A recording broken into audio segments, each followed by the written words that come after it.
Bryan, thanks for taking time out to join us today to talk about what you're up to. It's great to be with you. Great to be here. So, you're working with the Sierra Club and you found yourself right on the front lines of these data center battles.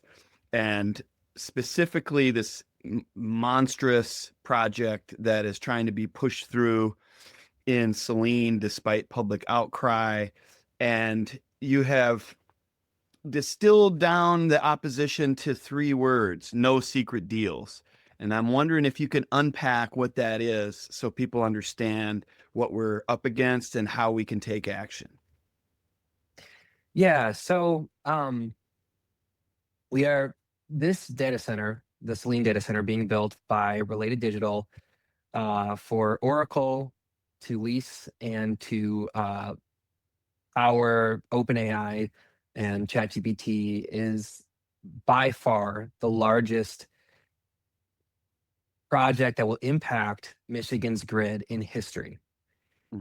And there is a precedent that has been set that for large projects such as these that could impact the environment, that could impact ratepayers, that the public should have a full say, that there should be full transparency and disclosure of all the fine print, all the details.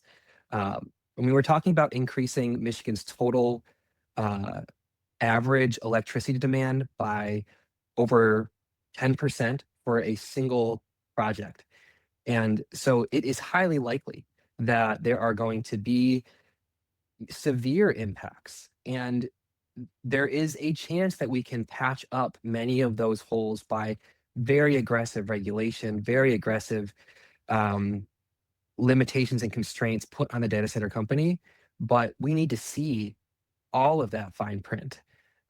The audacity of DTE and of Related Digital and Oracle to, after having sued Saline Township, after the local opposition made very clear that they did not want the project as part of their master plan, to sue their way into as a $1 trillion overall operation, if you combine these companies, up against a small township, to overpower them and then to ask for a rushed, somewhat secretive deal without a full disclosure of all of the facts.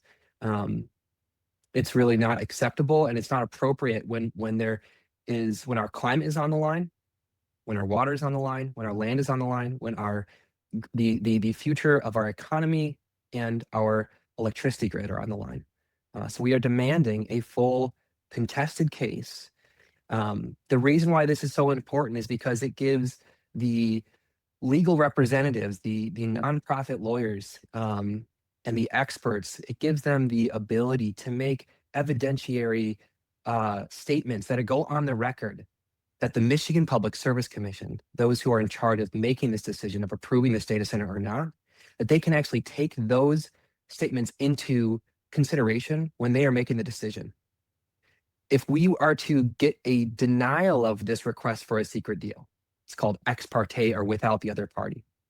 If we can get that to be denied and open up a contested case, then all of this public pushback, over 4,000, a record-breaking amount of comments sent into the MPSC from concerned residents, and this outpouring of opposition and all of the points that we're making, suddenly they become meaningful because now all of our public comments are backing up and showing the broad communal and record-breaking communal support for actual evidentiary statements and legal arguments made by the experts that are impacting the decision-making process. And so without this becoming a contested case, without slowing things down to make sure that we are going to remain on track to reaching our climate goals, to not impacting ratepayers, without that, our public comments are essentially meaningless. I mean, they can't actually be used as evidence to make a decision. So we need a contested case. We need a denial of the ex parte against all odds. Yeah. Awesome. Yeah, it all makes sense. And to me, there are some elements of this deal that are completely unacceptable to people across the entire political spectrum. And, obviously people need jobs and our elected leaders are trying to figure that out. And people need to figure out, you know, what the legality is here. And so one of the things that has separated this from what happened up north, for example, when they tried to put it on public land and were denied, is it's private land. That said, it's public water and it crosses over 2 townships, and people deserve to have a say, and legally they should have a say about, as you said, their utility rates. And it's not just speculation that says that the rates are going to go up. This has been happening all over the country. We don't have any cases where something like this has come in and impacted the grid in the way that this will. It, Many projects have been quite a lot smaller than this, and people's rates have doubled. And so this is like we're talking about a DTE promising power that doesn't exist, right? Can you talk a little bit more about that? Like how much more infrastructure will have to be built and who's going to pay for that in order to allow this project to happen and power it? Yeah. So first of all, one point, yeah, DTE currently has about generates about 50% of electricity demand and load for the state of Michigan, which on average is like between 5 and 7 gigawatts at a given time, with a peak capacity, what they call capacity, of around 10 or 11 gigawatts. This single project increases that average demand from around 5 to 6 up to 6 to 8 gigawatts at a time, and it puts it gets us very close to our peak load. And why that is so concerning, right? And so one of the things that's important to say here is that there have been claims made by DTE that have been echoed by the governor's administration, that there isn't going to be new electricity generation needed, and not new, and that there's not going to be more water withdrawn from the Great Lakes just for this project. It's important to note that this is one project that is part of a pipeline of DTE saying up to 7 or more gigawatts, meaning more than doubling our average load, doubling our entire electricity infrastructure. And this is the first major piece of that pipeline towards doubling all of these industrial impacts. But what's really happening when they're saying they're not going to need more generation or more power plants for this one data center is because they are building a battery on site to be charged, and then have that battery be what powers it. But batteries don't charge themselves. A 1+ gigawatt battery is going to be charged by resources from electricity generation, power plants, renewables, coal, maybe nuclear, from across the region, across the Midwest. The electricity grid is interconnected like that. And so this one data center will turn Michigan from a net exporter of energy of about 7 terawatts per year to a net importer of energy of about 5 terawatts per year. And so right now, like, Michigan is generating enough electricity, this overhead, to help support data centers being built in Ohio or Indiana, as more data centers are being built all around the Great Lakes region, right? As this is accelerating. So now we are going to be an importer, putting a net strain on the regional grid, right when those states are going to be looking to put a net strain on the regional grid. Yeah. Now, you can kind of see how this is almost like we are manufacturing an emergency that we do not need to manufacture, that we don't need. That is the major concern here, is that by making these claims like, we don't need new generation, when from a regional perspective, we are absolutely going to be running into a cliff of, if on the current trajectory, to an energy cliff where the concern is that in a few years or even next year, that DTE consumers and other utilities are going to drop the ball, that in addition to the 1.5 gigawatt gas fossil power plant, which is going to increase fracking across the state, increase fracking across the region, right? we're going to need 2 more of those, or 3 more of those, or 4 more of those, right? I mean, if we've got to reach, a total of 20 gigawatts of data centers, uh, because they're recklessly being built without regard to the water and climate implications, and ratepayer and grid and cost implications, uh, then they're going to. It's highly likely that if we don't plan ahead now and slow things down now, that they're going to be in an emergency race to build the worst types of generation possible, that is where massive water uh, consumption is going to occur through coal plants, through delayed coal plants, through new power plants, or new gas power plants.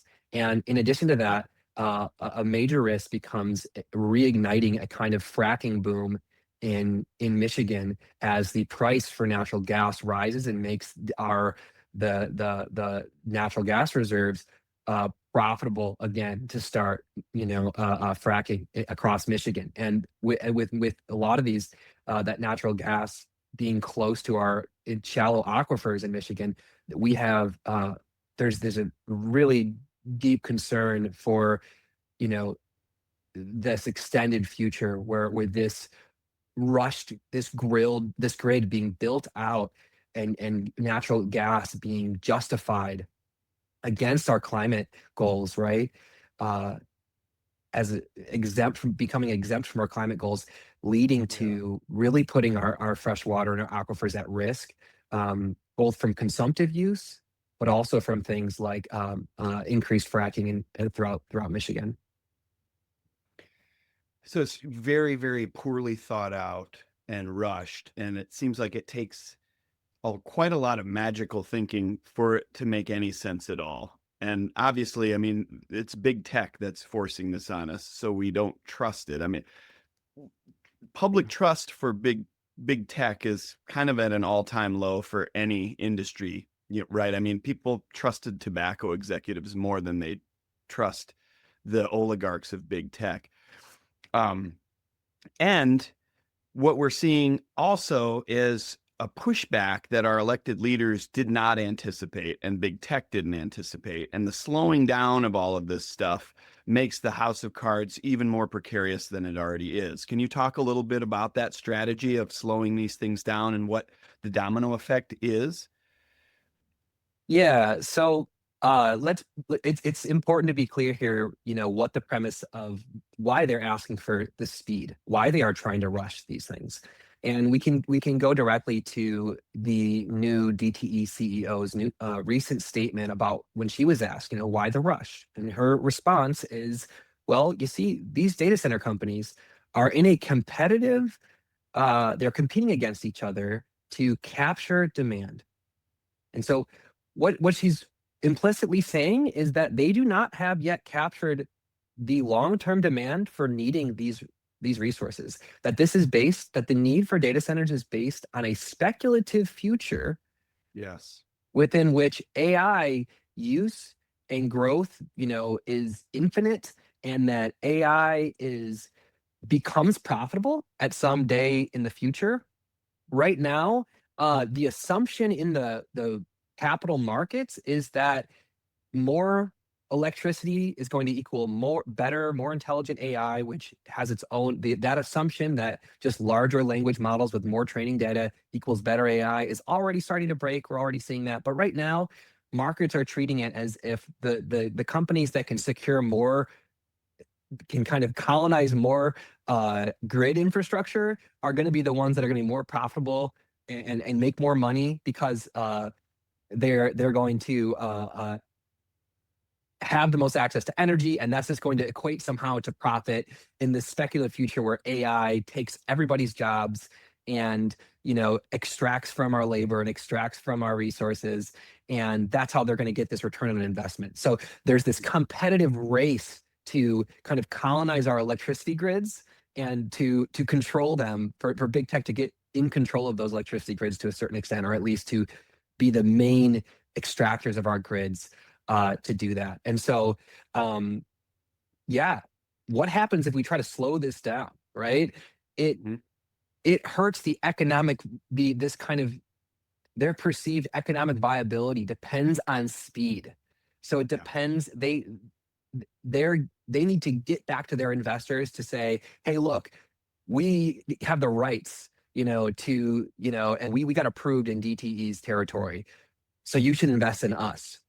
If they do not get that investment, if they are not able to go back and say, hey, look, we are securing these, approvals in different states, including Michigan, suddenly the premise of their of that they will win the race and they will capture the speculative AI future, and that one day these data centers will be powering AI that's extracting a massive amount of revenue from people, or automating a bunch of jobs, that starts to fall apart. And so it's also important to note that companies like Oracle are under massive debt, and paying a massive amount of interest and funding these data centers with debt and with loans, and dependent on continuous investment, to maintain to continue funding that, and then will continue to be dependent on more investment to pay for the electricity bills. And so here's the other intrinsic reason why it's important to slow things down, is because the current idea that they're going to need this much electricity is based on an exuberant, money drunk moment in the stock market. And we do not want to plan the future of Michigan, our water, our electricity grid, our rates, our climate on a moment of speculative, investment in a bubble. What most people are saying looks like a bubble in the stock market.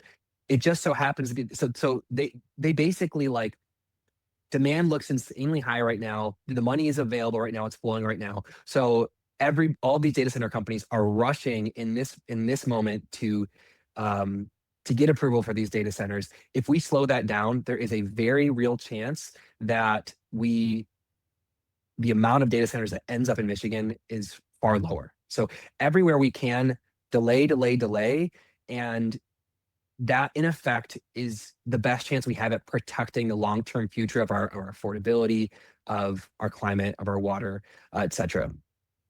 Yeah, absolutely. And for our public officials as well, for them to preserve any kind of political future. I mean, this is the most radioactive issue I have ever seen in my entire life organizing on the ground.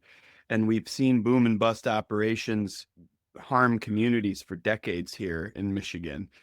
I mean, obviously the auto industry, they came, they provided jobs, they left us, and they left these communities and all this infrastructure. Up north, we've had oil and gas. You mentioned fracking. We've had mining.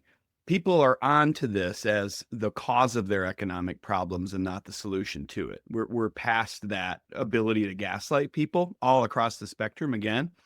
And I think that some of that bubble of, I mean, part of it is like these people are under a lot of pressure to push these things through and to create jobs in their communities from the township level to the state level.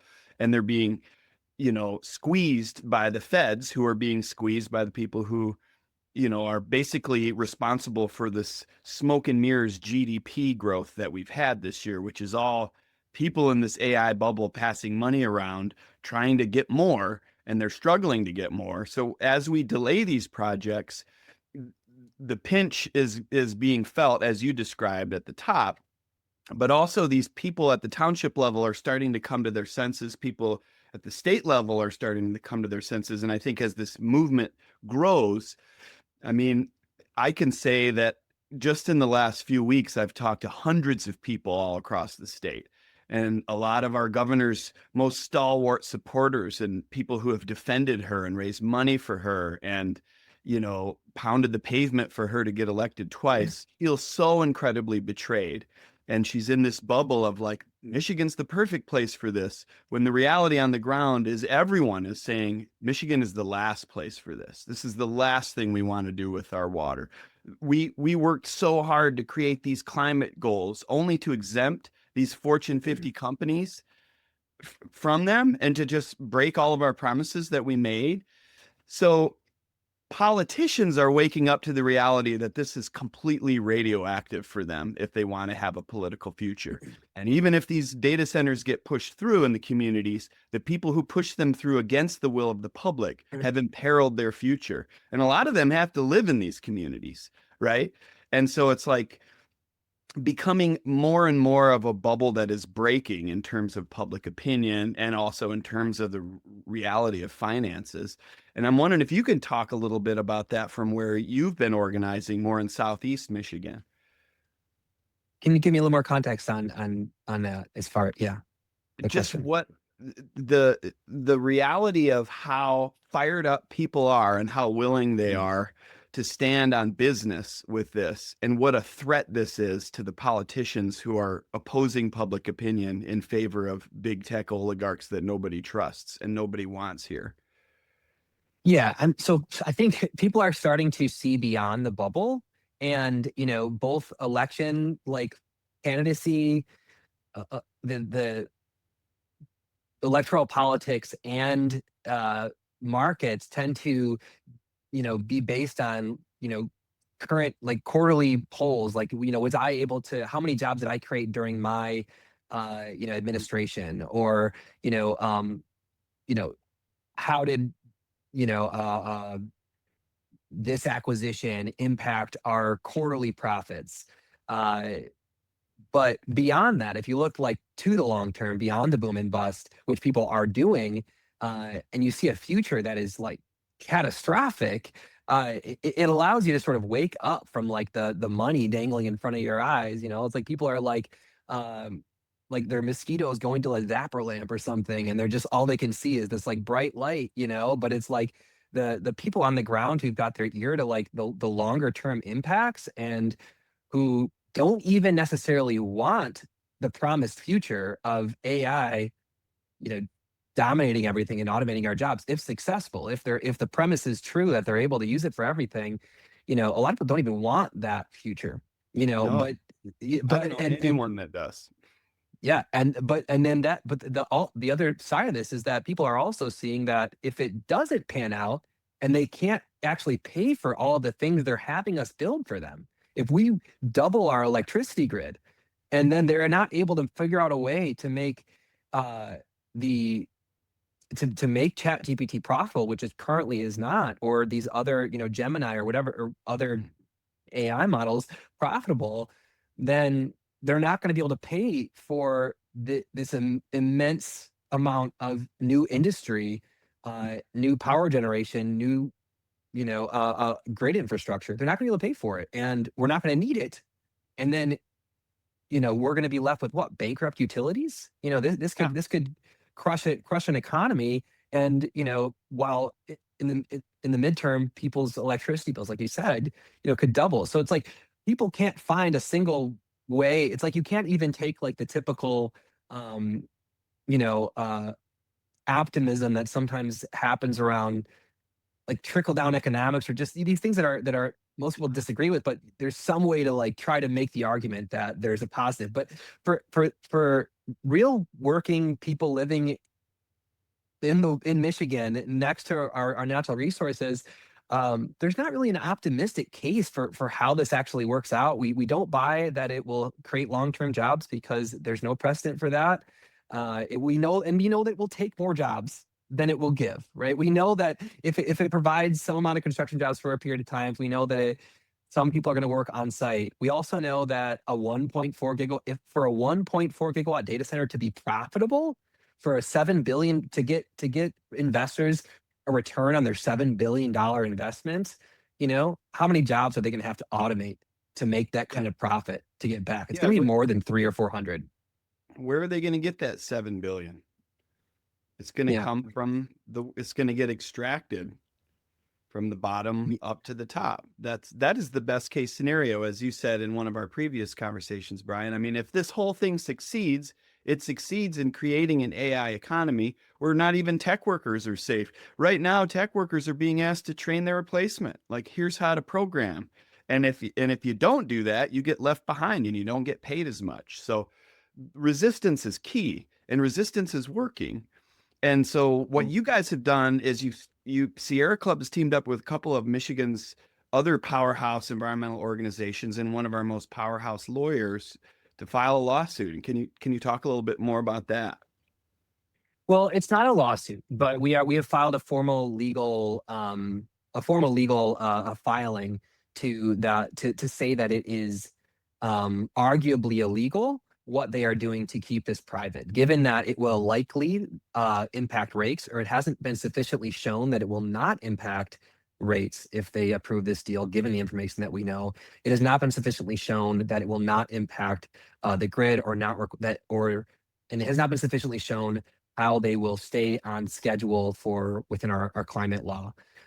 So yeah, not only is this kind of like, immoral and unethical, but it's arguably illegal to try to rush this behind closed doors when there is such an immense impact, or likely such an immense impact.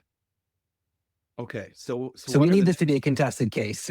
That they're trying to push this to be a contested case, but what matters is that uh, the public narrative around this, the narrative in the media, needs to be that people see through this false transparency of a public hearing without a contested case.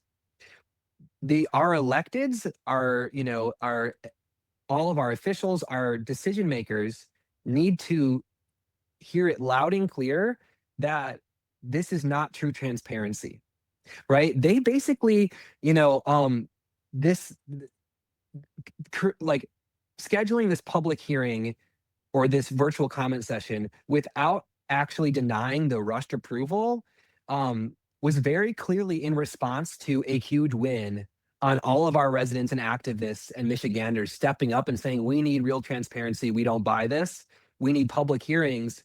And by public hearings, we meant formal hearings, right? We meant hearings alongside the contested case, alongside, full disclosure of the facts,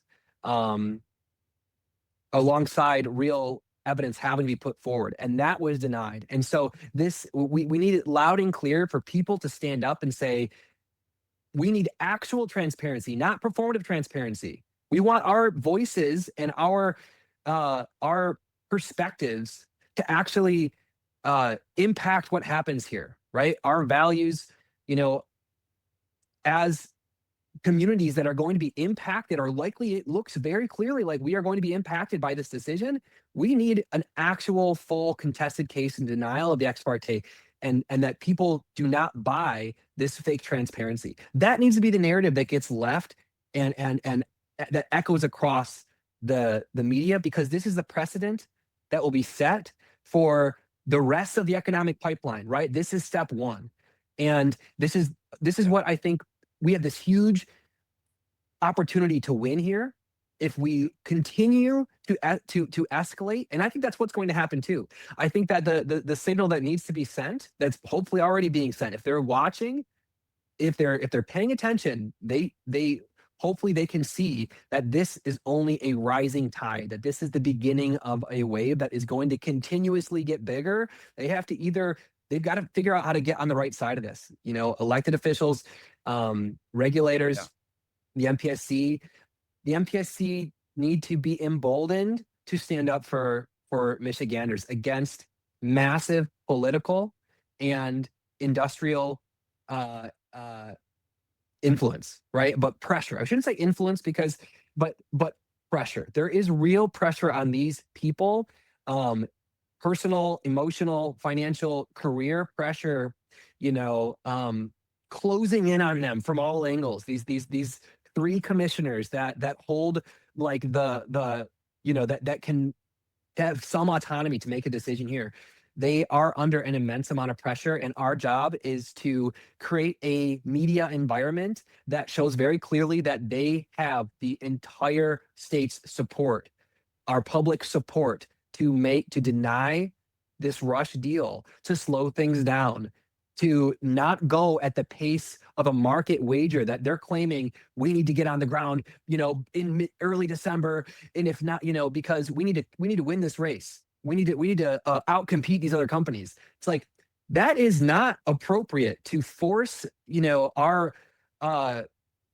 publicly regulated utility to try to entice them into, investing public resources in infrastructure or publicly regulated infrastructure into a wager that this company is going to one day become profitable. It's illegal legally.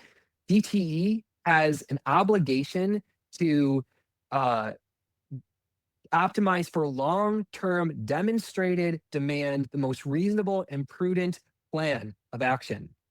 And I don't think that anybody with a straight face can say that Oracle's bet that they're going to need and OpenAI's bet that they're going to need 250 gigawatts because someday they're going to become profitable and they're going to be able to pay back all of their shareholders, that betting on them to do that is anywhere near reasonable, prudent, or a demonstrated long-term demand. It's just not. We're being asked to wager the grid that we all depend on and that we will end up paying for if they can't pay for all of these changes that they want us to make for it. Yeah. And I think it's worth mentioning too that we don't have a reliable grid, and people are already paying some of the highest rates in the country for power that's not consistent for them in Southeast Michigan. So there's a lot of trouble that the public's already having with DTE. There's a lot of collusion that DTE has already had.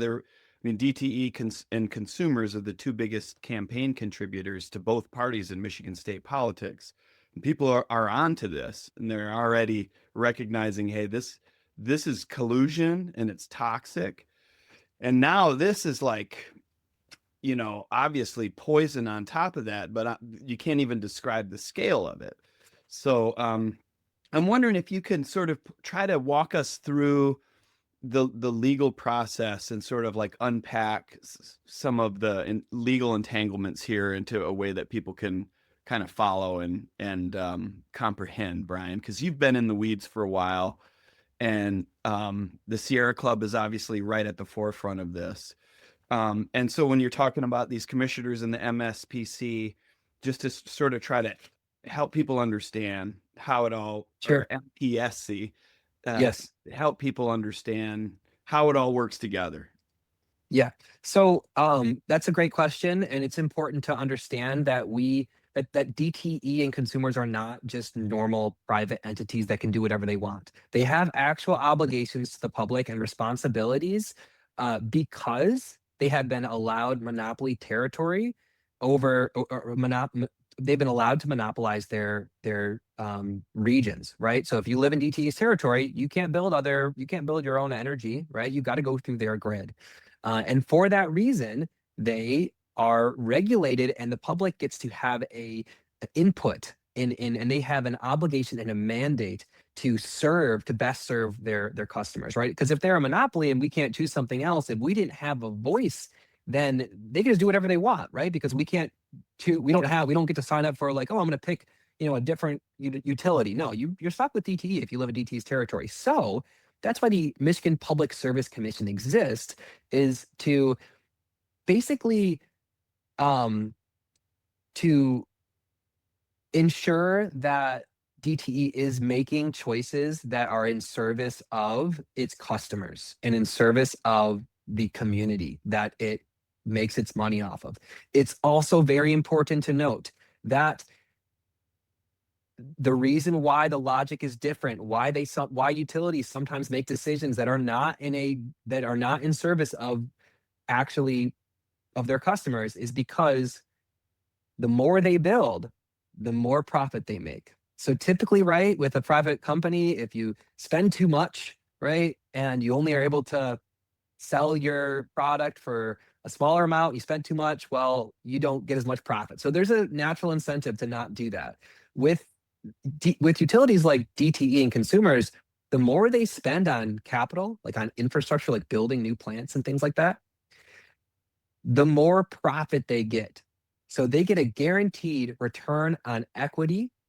If they spend $1 billion on something, they automatically get to recover costs for an agreed upon amount. Right now that sits, for normal customers at around like 9.6%. Guaranteed profit on top of whatever they spent. On top of all of their costs, they get to guarantee that.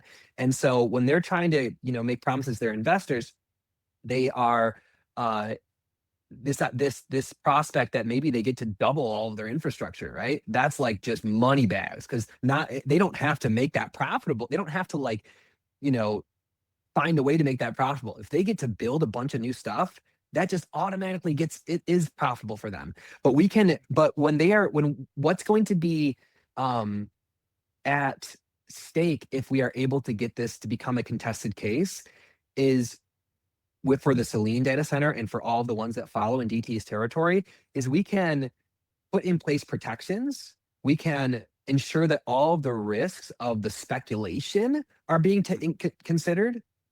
All the climate risks, as far as missing our climate goals, are being considered, and the cost and affordability risks.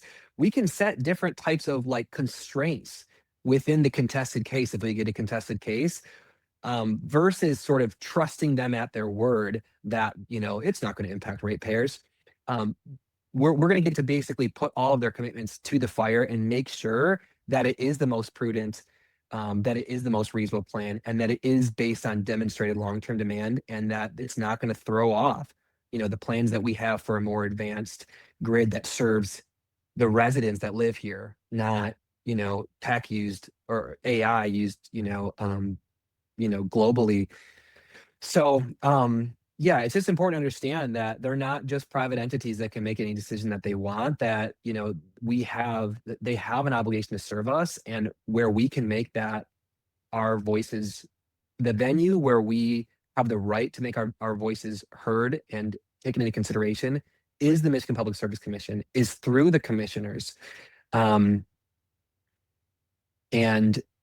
it just deeply makes the point again and again that we cannot accept these unprecedented demands to happen on a rushed secretive deals. Absolutely. Okay, so we got some big actions coming up next week, and we want to mobilize people around them. How can people show up? Where do they go? And how do they prepare Monday, December 1st and Wednesday, December 3rd? Yeah, so first, Saline residents have organized their own protest in downtown Saline, Michigan Avenue, and Ann Arbor Street.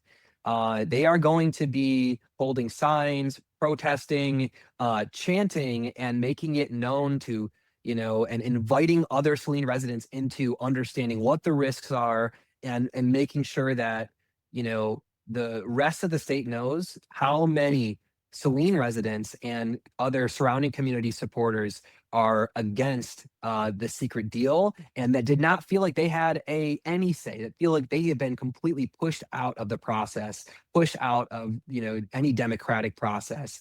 They're going to be making that known. So if you show up there, you're going to be creating or showing support and actually participating in a moment of resistance that's going to have cascading effects for, you know, how this fight, you know, progresses in the future.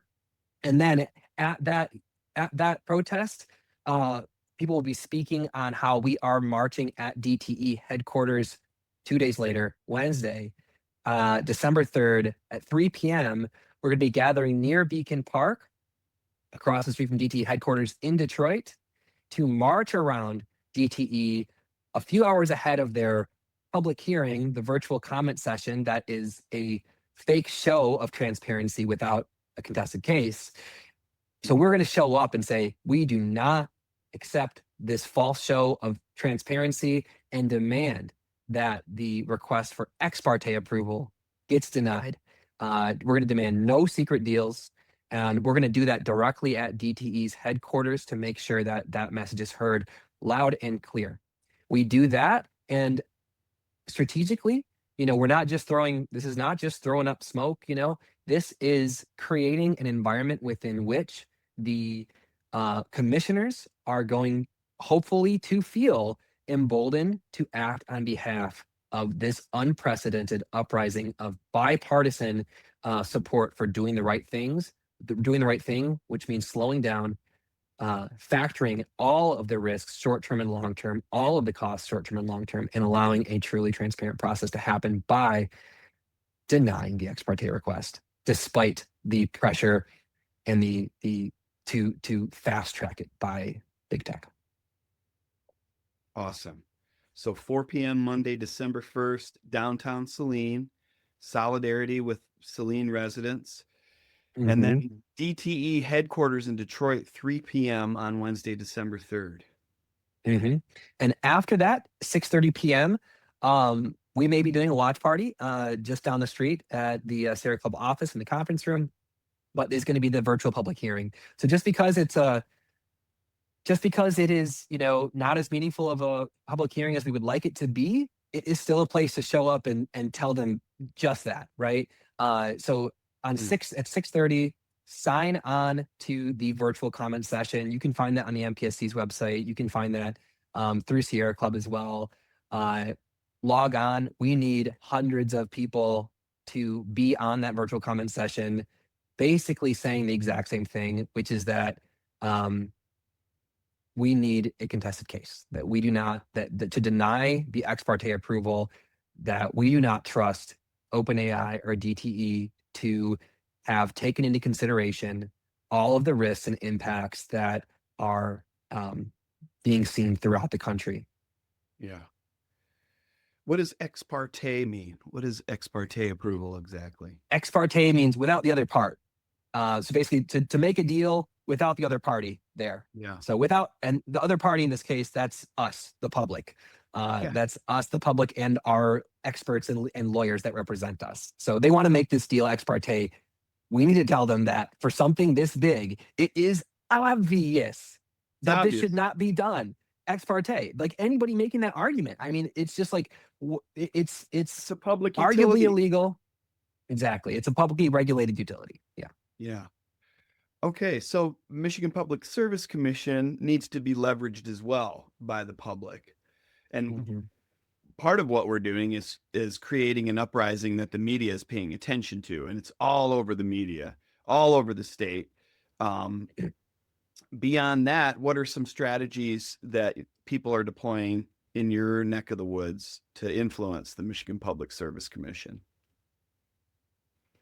Well, I mean, they are sending in comments. So there is a record-setting amount of comments. I mean, I've never seen, we're close to 5,000 comments now. Almost all of them, right, are reflecting the things that we're hearing here, the concerns, and to demand a full contested case and to have real transparency. And that's never happened. I mean, and so it kind of begs the question, like they probably assume that they would just be able to push this through, approve the ex parte. But when you have a record set for the most comments rejecting that course of action, how can they justify and defend that, right? And so let's say Dan Scripps and the other commissioners want to, in their heart, deny the ex parte, but they're under enormous pressure unofficially. It's illegal for them to be under pressure, but the reality is that they're under pressure. But they want to do the right thing, right? It's things like having 5,000 plus or 4,000 plus comments, setting a new record. It's things like a overwhelming media presence of Michiganders demanding denial of the ex parte, demanding true transparency, that is going to embolden them to take an action that is against all of that very real pressure that they are navigating as real people that have the responsibility of being the middleman between trillion-dollar corporations and money and people. And they could be and can be our heroes. And I think that sending that message to the commissioners that we are ready to lift you up and defend you, right? And we, if you do the right thing, and it's easier to side with us, both personally, emotionally, communally, politically, and the other option, as much pressure as it seems like to side with, politically and with industry, it's going to have that it's going to have all of these deep impacts that they're basically aware of, but they need to hear it firsthand. They need they need to see it. They need to see people show up and talk to them face to face. We can't just be numbers or words on a screen. If we had the opportunity to see them in person, that makes an even bigger impact. Um, yeah. Yeah. So I know Dan Scripps a little bit. He used to work, representing Northern Michigan in state Congress. And as I've understood his position and the significance of it in this case, I reflect back on this moment that we shared. I used to organize this event that traveled around the state called the Water Festival. And we did a water festival in Kalamazoo just 2 weeks after Enbridge's massive oil spill in the Kalamazoo River. And Dan Scripps was in town and he came to see me play and he was really excited. And I said, "You want to come up on stage? We'll play some blues and you can talk about the challenges that Michiganders are facing with industry contaminating our water and telling us it's good for us." He's like, "Yeah, what do you want me to say?" I'm like, "Just speak from the heart, and we'll play from the heart." And he got up Cool. there and he delivered this beautiful speech that was just all about our water and all about how if people come together, we can protect our water. And here we are 15 years later. And I really, I'm going to try to articulate this to him in a message, but it's a really powerful moment where, you know, people who sometimes start out as a representative of the people find themselves in spaces where they're sort of in a bubble of industry pressure, right? And we have to sort of be bold enough to break through and try. And I see it within myself, Bryan. It's like, sometimes I wake up and it's just like, wow, this is so overwhelming. It's just so big. It's so heavy. And that energy is the energy that keeps me from writing to Dan Scripps. But the energy of hope, which is not optimism, right? Optimism is like, it's going to be fine. I don't need to write to Dan Scripps. But the hope is sort of like, I'm going to do this. I'm going to use my energy to try because there's a chance that he's going to read this email and he's going to remember that speech and it's going to connect the dots with 5,000 messages. And I'm one person. 5,000 people reaching out for public comment is great. My guess is that there's 50,000 people that could reach out right now, you know, and Yes. counting. It's going to be 500,000 in a week, probably. I mean, this is just a massive wave that is growing. And some of these people are sort of watching from the sidelines and they're sort of like, wow, that guy just dunked it. And some of these people watching from the sidelines are like, you suck, to the guy that just dunked it. But a lot of the people watching are almost ready to jump into the game and they see their own incentive in it and they see sort of the difference between how bad it feels to just watch something go down and not be involved and how good it feels to actually try and to be the kind of person that can like look back on your former self and say, man, we lost, but I was right there trying, versus like, I really regret that I didn't try, even though we lost, especially because we lost. So I notice it within myself, like there's a creative part of it, right? There's a part of it that sparks my imagination. And and I'm an artist, so that's part of what I can bring to the table, right? Like I can't be the lawyer in this case, but I can put myself out in front of people and talk because I've done that for years for a living. And I can leverage my own relationships and make it personal, but also professional at the same time. So I think people out there who are thinking of how to get involved, some of it you just have to dream up and find your way in and to learn as you're going and to leverage every relationship that you have and the history that you have and the creativity that sort of comes to mind. And it's sort of like, well, maybe there's hope, that people have a sense of goodness within them and they remember why they entered public service. Then there's also the reality of that when you imperil people's political future, they're going to act in their own self-interest, right? And I think we're at one of those moments where our elected officials are being leveraged from all sides, but there's nothing like showing up. There's nothing like the optics of thousands of people showing up in downtown Flint in solidarity or in downtown Saline in solidarity with each other. And to have libertarians and constitutional conservatives and Republicans and Greens and leftists and centrist Democrats all showing up saying, no secret deals. We're not here for a secret deal. We're here for jobs. We're here for responsible industrial use of water and power, but we're not here for secret deals. And we don't trust big tech. And that's something that's huge right now. And so some of the bubble that needs to be burst for these public officials, whether it's our governor or whether it's Dan Scripps on the Michigan Public Service Commission, is that there's a giant chasm between what they're hearing from the industry that's putting pressure on them and what the public actually wants and is willing to accept and what we're willing to fight for. And I've dreamed of this moment for my whole career as an activist in this specific fact that people are coming together and they're refusing to lose and they're going strong. And people are really not willing to quit on this issue. And people have found incentive and inspiration from whatever corner of the political spectrum they're nested in. Right. And I'm having these amazing conversations and forming these unlikely partnerships within this. And it all makes sense to me. Right. And some of these titles that we wear are sort of dissolving in the process where it's like, you consider yourself a conservationist. You consider me an environmentalist. What does that even mean anymore? Both of us are doing everything we can to fight for our future against an industry that at very best is going to compromise our future in success and is compromising our future in failure. In this case, protecting our water and protecting public interest is just what we have to do.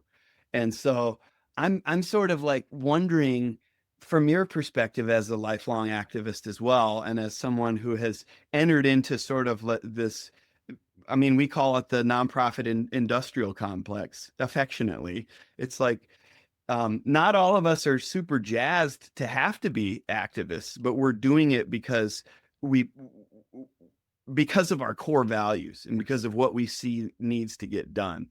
So for you, I mean, you've been in it. You and I have known each other as friends and as community members for a long time. We've talked a lot, one-on-one about culture and about the way people organize and systems of organizations that define nature itself. How does this moment feel for you, and how do you see yourself engaging with it energetically from a personal level, Bryan? Yeah, that's great. So one thing I wanted to respond about this is, the centrality of hope is actually, and this is going to sound weird at first, right? But is actually, I think it's something that we're seeing almost fall apart in this, because uh, what's happening right now is that there is a kind of wave of unity and of people like having had enough. There's a wave of solidarity and a wave of shared interest for working people that is emerging on its own, as long as people allow it to emerge through them. There is a current coursing through, ancestors looking down on us, descendants, looking back at us. And there is a current like circulating through us right now that is a wave that, as long as we just allow it to happen, that little voice, that vibration, that urge that you feel sometimes in your moments of clarity, it's coming through, because this is the moment. This is a real opportunity where it's not just hope against all the odds. The odds are actually bending in our favor right now. And we have to just open up, put the sail up, and all of a sudden, hey, there's wind. The wind is actually blowing in the direction we need to go. Usually, every other time I put my sail up, it was blowing the other way. So I stopped putting my sail up. Well, the invitation is, hey, put your sail up, put your finger out, test the wind. The wind is a tailwind in our favor against these. It seems like they're $1 trillion industries. They're under massive debt, right? They depend on us not pushing back. They're reaching out to us to try to get us to stop pushing back. They are scared of what is happening. And so I don't even think we need hope in this situation. It's almost like we need surrender to what is happening through us.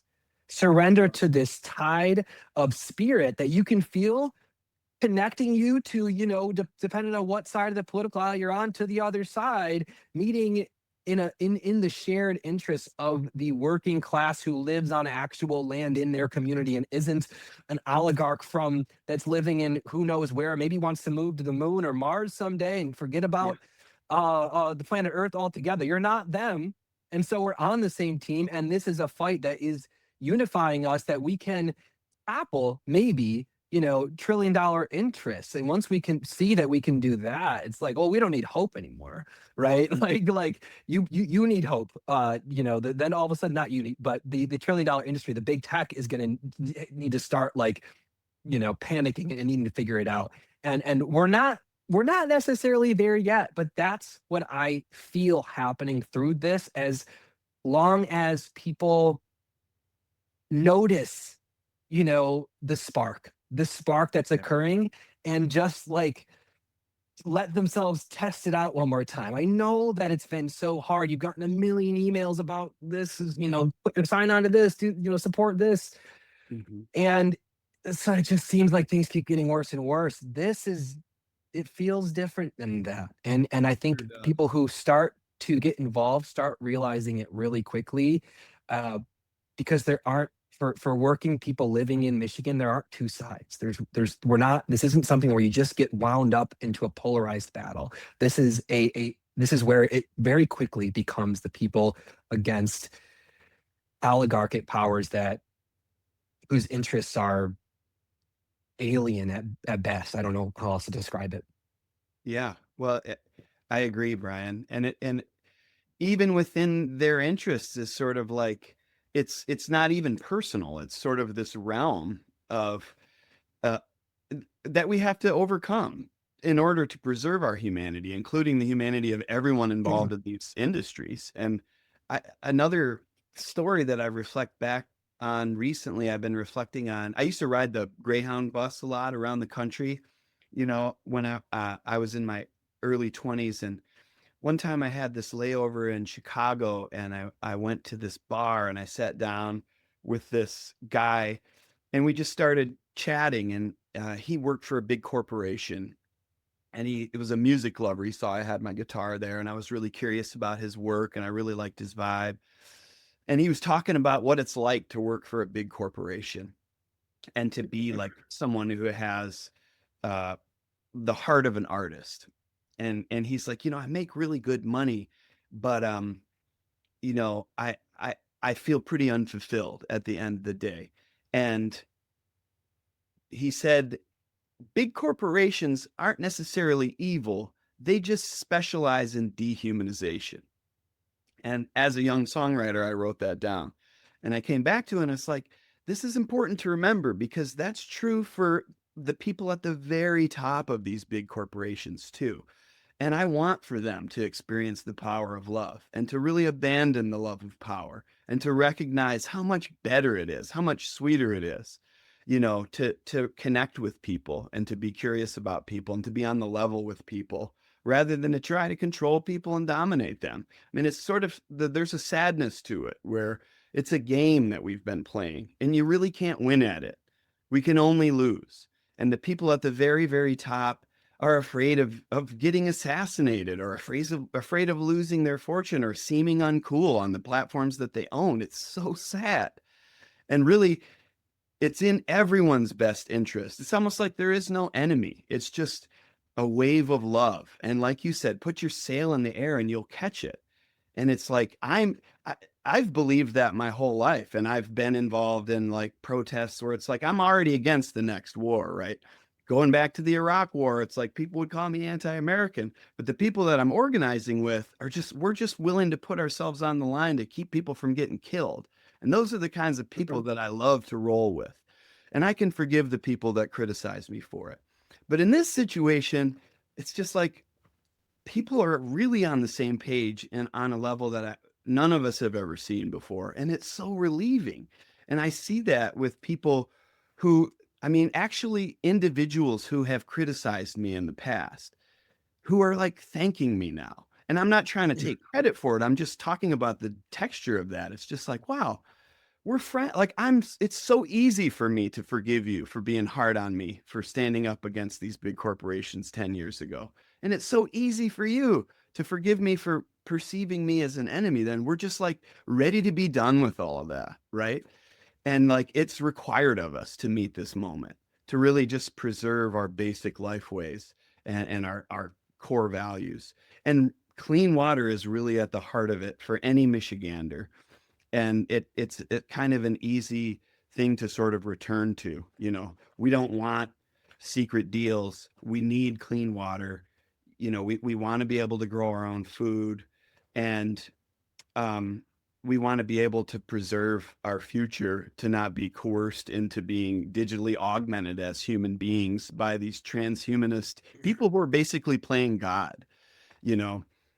And a lot of Christians that I'm organizing with here, they have pretty good radar for altruism, and they know the difference between someone who's sort of like following the example of Jesus versus someone who's trying to play God, judge, jury, executioner. So anyway, it's a real moment, and what's on the other side of the bubble, as you said, is something that we're already sort of organizing around, and it's happening in a really natural, organic way, where you can just sort of tap into this energy, like you said. It's like putting your canoe in a river. It's like, wow, it's so. I'm trying to talk myself out of getting in the river today, and as soon as your boat gets in there, you're just like, oh my God, I made the best decision. It's just like, shoom, you know, you're in it. Mhm. Um, Yeah, so I'm glad to be in it with you, my friend. I'm glad as well to be in with you and everybody else that's fighting this. Yeah, awesome. Well, I will see you on Monday in Saline. And any other sort of final thoughts or calls to action for our listeners? Well, I did want to comment on one thing, which is just that Mhm. if to even to broaden the net even further, Yeah. there might be some people that are feeling like, well, can't AI be in some way be good? Like, isn't maybe AI fits? Maybe it can discover like a new, uh, cure a disease, or maybe it will, you know, uh, um, That's how it was help with sold. education, right? Maybe it'll help with education, or maybe maybe it will, benefit Clean up. humanity in some way.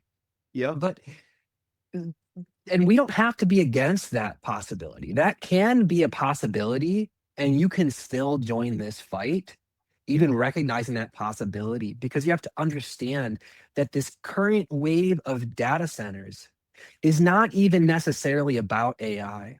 Mm. It's about using a speculative future where AI can mediate the extraction of trillions of dollars of our net revenue that laboring people make off of Yes. the natural resources in our labor and across the country.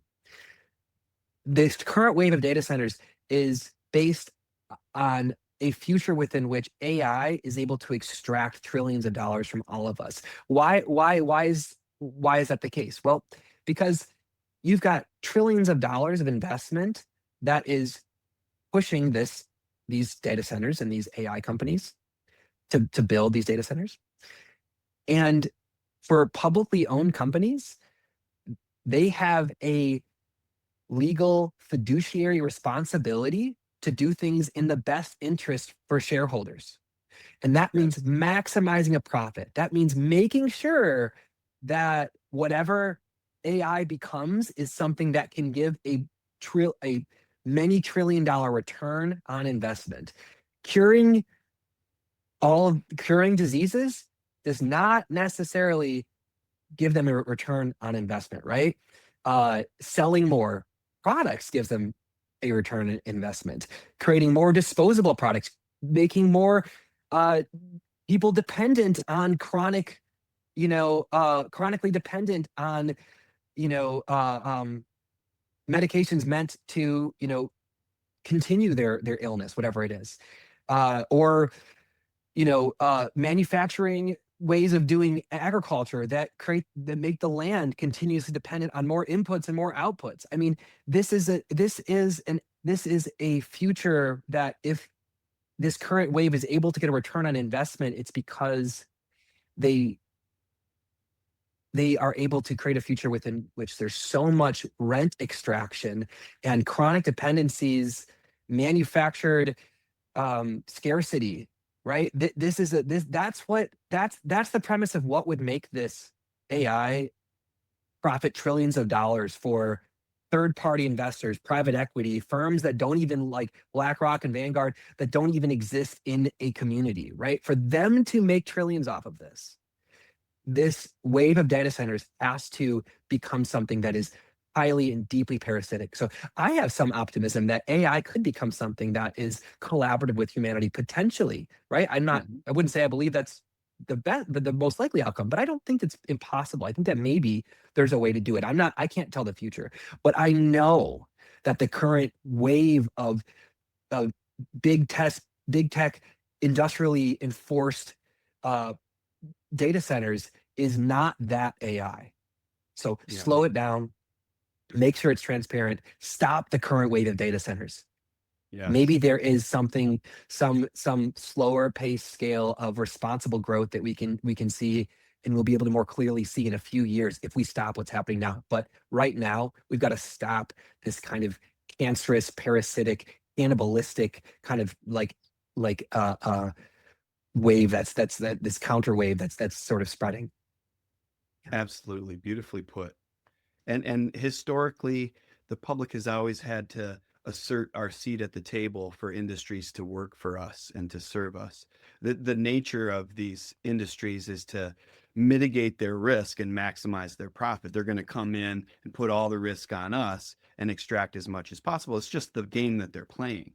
But for us to be able to slow things down and to, again, we have a rightful place at the table, especially when it comes to public utilities, public water, but also to be able to shape the long-term impact of these industries and to stand on business and to say, hey, this was sold to us as a tool to create more leisure time, more time for us to be creative, to clean up microplastics in the Great Lakes. I mean, all of this magical, sales basically of AI was just like, wow, it's going to be super intelligent. We got our best people working on this to help you. Well, if that's all true, then we're really going to need to stand up, say no, and say no again, and say no again until what you're saying, it starts to make sense to people. Okay, maybe AI is a partner for us in building an economy of restoration, or in sort of facing some of the confluence of crises that humanity is actually facing right now, and instead of just pouring gasoline on the dumpster fire. So I think that is what you just nailed, is kind of the elephant in the room that everybody is aware of, again, across the political and spiritual spectrum. That is the truth that we're all sort of facing, is that, what this has been sold as is not what it actually is. And what it is it's a parasite of, our creativity, rather than a way for us to be more creative currently. Yeah, and to just kind of send that home, for those still on the fence, ask yourself the question: why did, when DeepSeek Alpha or the recent Google Gemini models that came out and showed that you can have more efficient, energy efficient models that are just as smart as the other ones, why did they cause micro crashes in the stock market? Right? Why did a more efficient model, if the premise is that we're going to create a better future, why do more efficient models scare the hell out of the people investing money in this? It's something to contemplate, right? That the future that they have in mind is not necessarily the future that makes sense, right? And that's just a kind of one of those clear, um, it's one of those clear phenomena that we can look to see that, yeah, what the premise of this market, and this speculation is really something that is, um, does not make sense for in reality. That's not a realistic future that anybody wants. Absolutely. Well, thank you so much, Bryan. I hope you Yeah, have a thank you, great, Seth. I know you're working hard, so Yeah, you keep too. up the good work, and I look forward to being with you in real life very soon. Yeah, I'll see you on Monday. Awesome.